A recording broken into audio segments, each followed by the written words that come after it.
Assalamualaikum warahmatullahi wabarakatuh. Perkenalkan, saya Suyanti, calon guru penggerak Angkatan 5 dari Kabupaten Mojokerto. Izinkanlah saya memaparkan tentang refleksi filosofi pendidikan dari Ki Hajar Dewantara. Ki Hajar Dewantara memiliki keyakinan bahwa untuk menciptakan manusia yang beradab diperlukan pendidikan sebagai salah satu kunci utamanya. Inti dari filsafat pendidikan menurut Ki Hajar Dewantara adalah perubahan. Bisa kita analogikan seperti tata surya yang selalu bergerak dari waktu ke waktu. Begitupun dengan kebudayaan. Kebudayaan tidak boleh statis, tetap harus bergerak dari waktu ke waktu. Begitupun dengan pendidikan. Pendidikan tidak boleh statis, tetap harus bergerak, tidak boleh berhenti. Pendidikan harus bergerak mengikuti perkembangan zaman.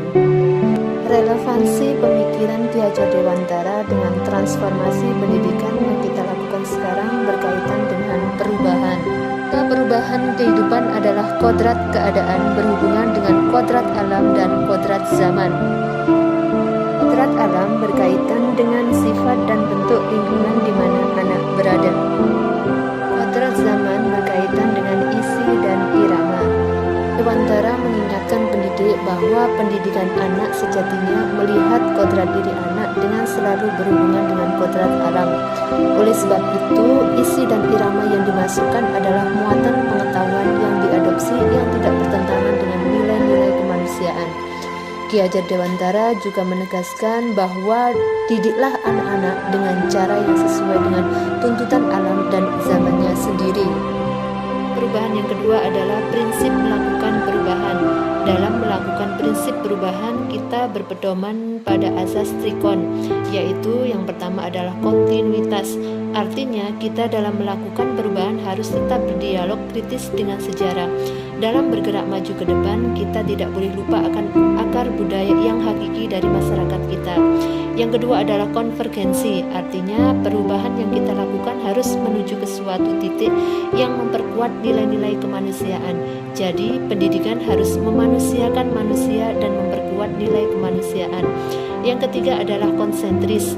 Pendidikan harus menghargai keragaman yang ada dan memerdekakan pembelajar karena setiap orang berputar dan beredar sesuai dengan orbitnya. Jadi, pendidikan harus memerdekakan, biarkan masing-masing berputar pada porosnya. Dewantara juga mengibaratkan pendidik sebagai seorang petani dan peserta didik ibaratnya adalah bibit. Jika petani memiliki banyak sekali bibit, ada bibit padi, bibit jagung, bibit kedelai, dan sebagainya, maka biarkan bibit itu tumbuh dan berbuah sesuai dengan asalnya. Pendidik hanya berkewajiban memelihara bibit-bibit tersebut agar bisa tumbuh dengan baik. Jangan harapkan bibit padi akan tumbuh dan berkembang menghasilkan jagung ataupun sebaliknya. Selanjutnya, dari proses pendidikan, apa yang berubah? Di sini yang berubah adalah budi pekerti. Budi terdiri atas 3 komponen, yaitu cipta, rasa, dan karsa. Cipta artinya pikiran, rasa, perasaan, dan karsa adalah kemauan, serta pekerti yang berarti adalah tenaga atau raga. Dalam filosofi pendidikan Ki Hajar Dewantara harus seimbang terjadinya perubahan. Di sini adalah olah cipta, menajamkan pikiran, olah rasa, menghaluskan perasaan, dan karsa adalah memperkuat kemauan, serta olahraga adalah menyehatkan badan atau raga. Pendidikan itu harus holistik dan seimbang. Jika hal ini dilakukan, maka akan terjadi kesempurnaan, akan membawa anak pada kebijaksanaan, dan dilahirkanlah insan-insan yang penuh dengan kebijaksanaan. Dari konsep pemikiran Ki Hajar Dewantara tersebut, yang sudah saya lakukan saat ini adalah bergerak mengikuti perkembangan zaman. Perkembangan teknologi saat ini semakin pesat, maka saya harus memanfaatkan teknologi tersebut untuk proses pembelajaran, misalnya menggunakan sumber belajar dan media pembelajaran berbasis TIK.